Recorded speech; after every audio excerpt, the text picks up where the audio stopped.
చంద్రబాబు గారు రెండు పార్టీలతో పొత్తుగా వస్తున్నారు కదా.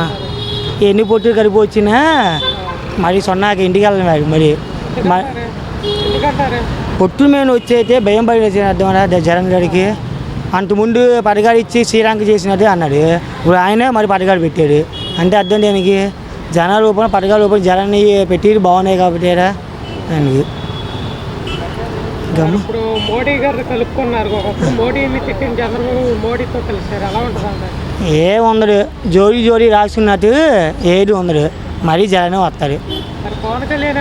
ఆయన పవన్ కళ్యాణ్ అసలు పవన్ కళ్యాణ్ లెక్కేది అక్కడ మన పక్క పెట్టేశారని.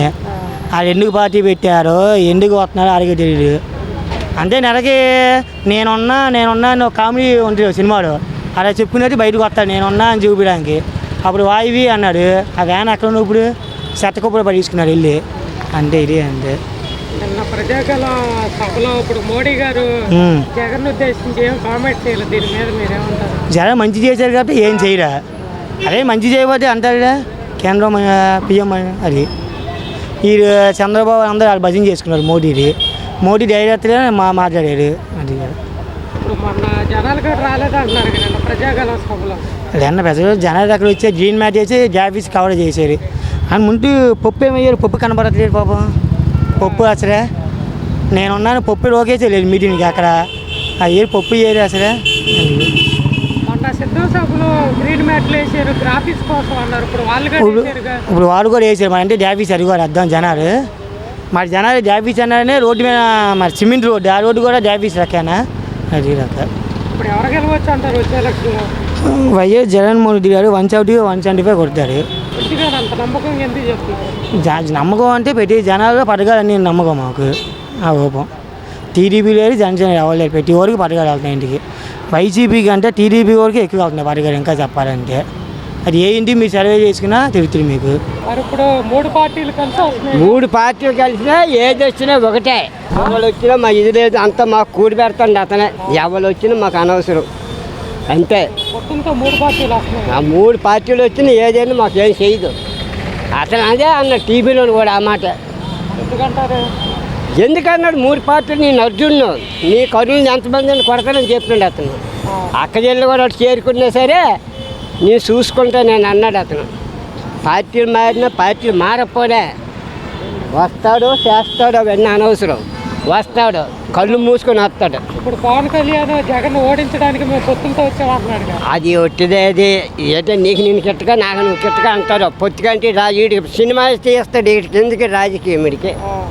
ఇప్పుడు చంద్రబాబు గారు ఒకవైపున పొత్తుతో వస్తున్నారుగా. ఏముండదమ్మా ఎఫెక్ట్ అసలు ఉండదు.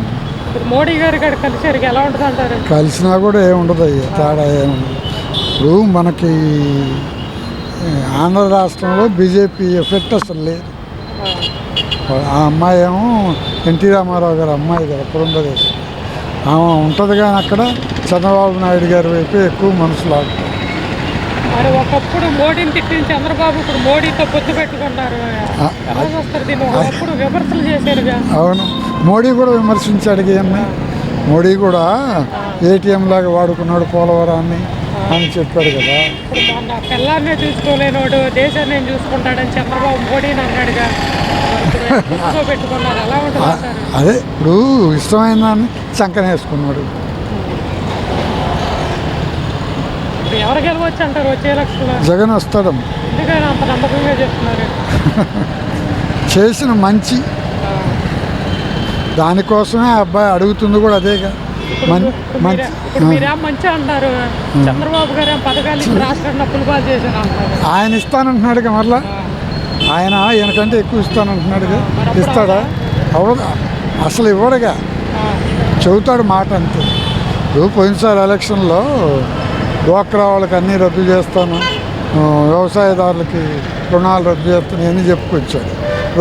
రూపాయి వడ్డీ లేదు ఇవన్నీ చెప్పుకుంటూ వచ్చాడు. ఏమీ చేయలేదు అతను. చేయలేదు. పోయి ఏం అడుగుతారు ఓట్లు జనాన్ని? అడగలేదు. జనం వస్తున్నట్టు చూపించుకుంటున్నారు. ఎలా ఉందండి? బాగానే ఉందండి. ఎందుకంటారు? మాకు బండి లేకపోతే బండి ఇచ్చారు, మా ఆయన పింఛన్ ఇస్తున్నారు, నాకు సంవత్సరానికి 15,000 వేస్తున్నారు. ఈసారి వస్తే 3 సార్లు వచ్చినట్టు అనమాట. అది కరెక్ట్గా పథకాలంటే ఎందుకు మీకు? మాకు ఆయన గెలిచిన కాని తర్వాత ఆయన ఏమి అమలు చేస్తాడు అన్నీ వస్తున్నాయి ఏమి వచ్చినాయి మీకు? మాకు ఇదేనయ్యా అది 40 ఏళ్ళు దాటి 60 ఏళ్ళ లోపలికి 15,000 వేస్తున్నా, అది వస్తుంది నాకు 3 సంవత్సరాలు బట్టి. మా ఆయనకి పింఛను 3 ఏళ్ళు చేశారు, పింఛను వస్తుంది. ఇల్లు కాగితాలు వచ్చినాయి, ఇల్లు ఇస్తానని చెప్పి. ఈ 3 మాకు రాశారు ఆయన గెలిచాక. 3 పార్టీలు పొత్తులతో వస్తున్నాయి, ఎలా ఉంటారు? అది వచ్చినా ఆ పార్టీ ఓటేడయ్యా, జగన్ గారికి వేస్తారు ఓటు. ఎందుకంటారు? అంతే, మంచిగా ఏరుకుంటారు, చెడు తెస్తారు. అది మరి పవన్ కళ్యాణ్ పాతాళానికి వాడేదో అంటే బుడవక్క లంచోడు వాడాడు, బుడవక్క నా కొడుకు వాడాడు, 4 పిల్లలు పెట్టుకుని నా కొడుకు వాడేది అంటారు. లంచోడు మాటలు మాకెందుకు అంటాడు లంచోడికి. మరి నిన్న ప్రజాగాలం అని యాత్ర మొదలెట్టారు చంద్రబాబు గారు. దాంట్లో పవన్ కళ్యాణ్ మేము జగన్ ఓడించడానికి మేము పొత్తులతో వస్తున్నాం అన్నారు. జగన్ పీకలేడు, చేస్తున్నాడుగా జగన్ పీకలేడు, ఏంటి పొత్తులు పెట్టుకున్నా కూడా. మరి ఇప్పుడు చంద్రబాబు గారు బీజేపీతో కలిసారు, అలా ఉంటుంది అంటారు. వాడు బీజేపీ ఎందుకు కలుపుకున్నా అంటే రేపు వెళ్తున్నా ఓడిపోతున్నాడు, జైల్లో దిగుతారంటే వాడిని అడ్డం పెట్టుకుని దిగుతున్నాడు ఒకటి, అంతే. అదేనయ్యా. మరి ఒకప్పుడు మోడీని తిట్టిన చంద్రబాబు తిట్టాడు, మరి ఆళ్ళకు ఉండాలి. మోడీ తిట్టాడు, అనిసా మీద చెప్పులు లేపించాడు తిరుపతిలో, మరి ఎన్నో చేశాడు వాడు. అయ్యా ఆడుకుండాలి ఇదేనా. మరి ఇప్పుడు ముగ్గురు కలిసారు, ఎలా ఉంటుంది? ముగ్గురు కలిసిన ఓటు కూడా ప్రజలకు తెలుస్తున్నాను, ప్రజలకి వాళ్ళే వేస్తారు ఓట్లు. ఎవరు గెలవచ్చు అంటారు? జగన్ గెలుతున్నాయా. నిన్న ప్రజాగాలం సభలో పవన్ కళ్యాణ్ అన్నాడు మరి. అవన్నీ బోకస్ మాటలండి. పవన్ కళ్యాణ్ అనేది పక్కా బోకస్. ఆయనకే 24 సీట్లు కేటాయించారు, మరి 3 సీట్లు ఎందుకు తగ్గినాయి? అన్నీ నాకు 3 సీట్లు కావాలంటే 3 సీట్లు ఇచ్చారు. నాగేంద్ర బాబు గారి సీటు కూడా దానం చేశాడు ఆయన. ఈయన గెలుస్తాడా లేదని కూడా గ్యారంటీ లేదు పిఠాపురంలో. జగన్ గారిని ఓడించడానికి మేము పొత్తుతో వస్తున్నాం. ఎంతమంది పొత్తులు కలిసినా, ఏది చేసినా, ఎన్ని పార్టీలు చేసినా జగన్ గారు 175 సీట్లు పక్కా 100% గ్యారంటీకి వస్తాడు.